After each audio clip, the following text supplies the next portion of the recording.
कृष्ण कृष्ण की भक्ति करते हैं, बहुत सारे भजन गाते हैं, आरतियां गाते हैं और कृष्ण हरे राम हम सबको करना पसंद है। लेकिन अक्सर मेरे मन में एक बात आती है कि जितना हम कृष्ण को मानते हैं उतना क्या हम कृष्ण का मानते हैं। यानी कि हम कृष्ण के बताए हुए गीता के मार्ग पे तो नहीं चलते, गीता पढ़ते भी नहीं है, गीता को थोड़ी देर सुनते हैं, उसके गुणगान गाते हैं कि गीता कितनी अच्छी किताब है, लेकिन गीता को पढ़ते नहीं है। यानी कि हम कहीं ना कहीं उस बच्चे के जैसे हो गए हैं। अगर आप माँ बाप हैं तो इस बात को शायद समझ पाएंगे, और अगर नहीं भी हैं, अगर आप एक स्टूडेंट भी हैं तो भी इस बात को समझ पाएंगे कि किस तरीके से अगर आपके पास कोई ऐसा बच्चा है जो आपके गुणगान तो कर रहा है, यानी कि वो कह रहा है मम्मी पापा कितने अच्छे हो, आप कितने प्यारे हो, कितने सुंदर हो, दुनिया में सबसे न्यारे हो, लेकिन आपने अगर बच्चे से कह दिया बेटा जाके एक गिलास पानी ले आओ, तो बच्चा उस बात को नहीं सुन रहा, पानी नहीं ला रहा। वो कह रहा मैं आपके भजन करूंगा, आपकी आरती करूंगा, आपके गुणगान करूंगा, तारीफ करूंगा, आपको मानूंगा, लेकिन आपका कहना नहीं मानूंगा। यानी कि अगर पेरेंट्स ने कह दिया कि पानी ले आओ, अच्छे से पढ़ाई करो, ये करो, वो बात नहीं मान रहे हैं। हम उनके जैसा जीवन वो हमें समझाने की कोशिश कर रहे हैं, हम वैसा जीवन नहीं जी रहे, लेकिन गुणगान कर रहे हैं। और दूसरी तरफ एक और बच्चा है जो शायद आपका गुणगान करे ना करे तो अच्छी बात है, वो गुणगान करते करते भी अगर आपका कहना भी माने, यानी कि आपने बोला प्यास लगी है तो वो भाग के पानी ले आए, आपने कहा इस तरीके से अपने जीवन को जियो, पढ़ाई करो, किसी से लड़ो नहीं, सुख से रहो, तो वो सारी बातें करे, तो आपको कौन सा बच्चा प्रिय होगा? जो आपका कहना मानता है, या वो जिस तरीके से अपने जीवन को आपके कहे अनुसार चलता है ना? इसी तरीके से कृष्ण को भी, हमारे ईश्वर को भी वही व्यक्ति पसंद है जो उनके कहे अनुसार चलता है। यानी कि कर्म कर, फल की इच्छा मत कर। बहुत बार आपने ये बात सुनी होगी, कही होगी, और बहुत बार हम कहते सुनते रहते हैं, है ना, लेकिन कभी इसको अपने अंदर तक नहीं ले जाते। कर्म कर, फल की इच्छा मत कर, यानी कि कर्म करो क्योंकि वो आपके हाथ में है। मेहनत करना अपने इस पल में, जिस पल में भी आप बैठे हैं। अगर आप एक स्टूडेंट है तो पढ़ाई करना, अगर एक गृहिणी है तो घर को संभालना, कोई बिजनेसमैन है तो अपने बिजनेस को संभालना, कोई नौकरी में तो किसी नौकरी जो अपना काम है आपका उसको संभालना। लेकिन जिस भी वक्त आप जो कर रहे हैं पूरी ईमानदारी और शिद्दत से कर रहे हैं। वो कर्म कर और फल की इच्छा मत कर, मतलब कि आपको उसके रिजल्ट से बहुत ज्यादा मतलब नहीं होना चाहिए। रिजल्ट अच्छा आएगा, बहुत अच्छा आएगा, कम अच्छा आएगा, बिल्कुल अच्छा नहीं आएगा। जब हम इन चिंताओं में पड़ जाते हैं कि हाय क्या होगा आगे, आगे क्या होगा, आगे क्या होगा, तो क्या होता है, आपका ध्यान काम से तो हट जाता है। जैसे जिस बच्चे को ये चिंता हो कि हाय मैं फेल हो जाऊंगा, तो क्या होता है, वो ये सोचता रहता है उसके तो इतने अच्छे नंबर आए थे, मैंने अगर अभी पढ़ाई नहीं करी तो क्या होगा, मैं फेल हो गया तो अरे पापा का तो दिल टूट जाएगा, अरे मम्मी तो मुझे मार ही देंगी, ये होगा वो होगा। अब जब उसके दिमाग में इतनी सारी चीजें चल रही हैं, तो क्या वो जो वो पढ़ रहा है उसे याद हो रहा है या हो पाएगा? नहीं हो पाएगा ना।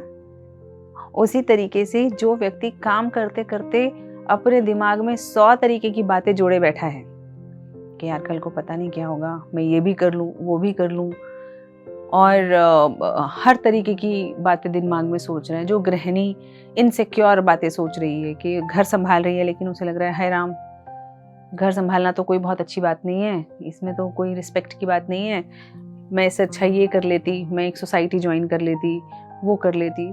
तो जब आपके दिमाग में इतनी सारी बातें चल रही हों, तो जो काम आप कर रहे हैं क्या वो आप अच्छे से कर पाएंगे? नहीं कर पाएंगे। और जब जो काम आप अच्छे से नहीं कर पाएंगे तो क्या तय हो गया?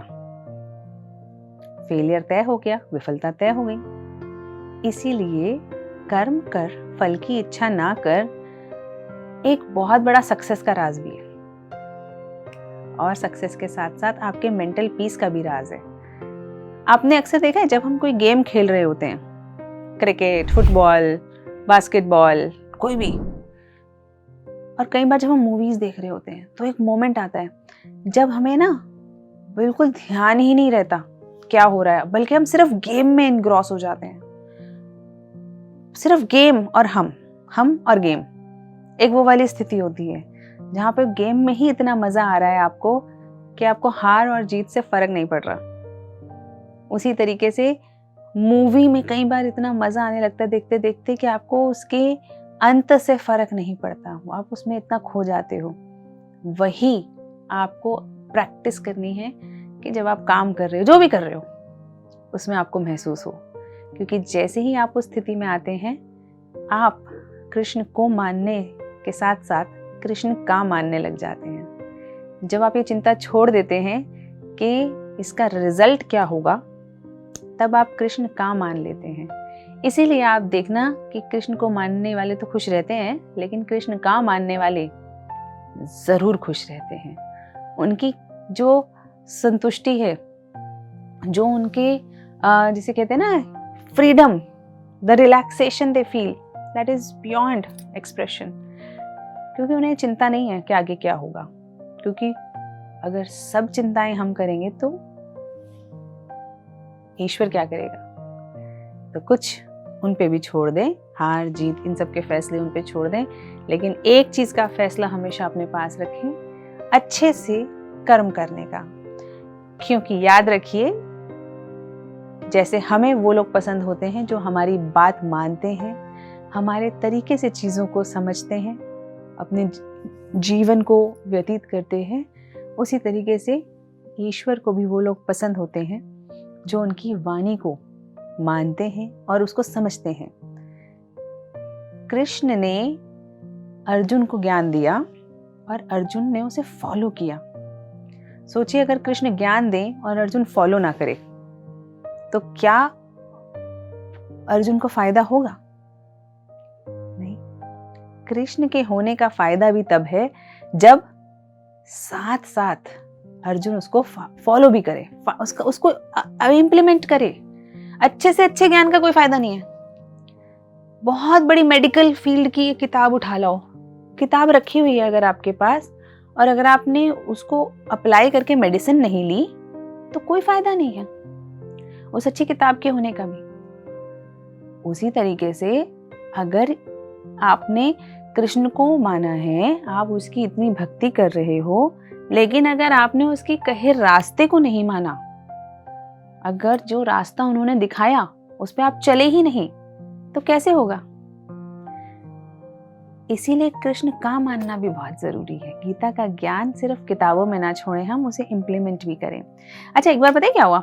अक्सर हम जब बच्चे होते हैं तो कहानियां सुनाते हैं एक दूसरे को, भाई बहन मिलके। तो वो कहानी सुनाया करते थे कि एक बार एक आदमी था, वो डूब रहा था, है ना, तो उसने कहा कि मेरे ईश्वर आएंगे मुझे बचाने। तो तभी वहां पे एक तख्ती बहती हुई आई। उसने कहा अरे मैं तख्ती पे नहीं चढ़ूंगा, मुझे तो मेरे ईश्वर आएंगे बचाने। थोड़ी देर बाद एक छोटी सी नाव भी आई, उसमें लोग बैठे हुए थे, उसमें एक बूढ़ा आदमी बैठा था। उसने कहा आ जाओ इस नाव पे आ जाओ। तो वो आदमी कहता है नहीं, मुझे तो मेरे ईश्वर आएंगे बचाने। वो नाव पे भी नहीं चढ़ता। थोड़ी देर बाद एक और व्यक्ति आता है, अपनी छोटी सी वो बांस की बनी होती है उसको लेकर कि चलो चलो फटाफट, बाढ़ आने वाली है और पानी बहुत और बढ़ जाएगा, आप मेरे साथ चलो। तो आदमी कहता है नहीं, मैं किसी के साथ नहीं जाऊंगा, मुझे मेरे ईश्वर आएंगे बचाने। तो कुछ समय बाद वो व्यक्ति डूब के मर जाता है। अब जब वो डूब के मर जाता है, वो जाता है अपने स्वर्ग।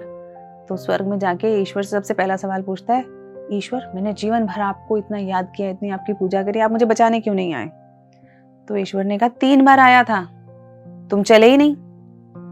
यानी कि वो बांस भी ईश्वर ही थे, वो बूढ़ा आदमी नाव में भी ईश्वर था, और वो जो बांस की बनी हुई एक तख्ती के ऊपर एक आदमी आया, वो भी ईश्वर ही था, ईश्वर ही तो लेने आया था। लेकिन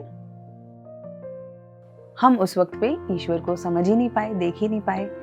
इसीलिए वी हैव टू अंडरस्टैंड कि ज़रूरी नहीं ईश्वर उसी एक रूप में आए जिसमें मुकुट लगा हो, वो किसी भी रूप में आ सकता है। और उसको जानने पहचानने के लिए पहले ये समझना पड़ेगा कि ईश्वर क्या कहता है और कैसी ज़िंदगी चाहता है हमसे। So I hope with this that we will remember, we will praise, we will be devoted to Krishna as well as we will listen to what he says. वो जिस तरीके की ज़िंदगी हमें जीने के लिए कहते हैं, वो चाहते हैं कि हम जिएं, उस मैसेज को हम अपने जीवन में भी पालन करेंगे। Thank you.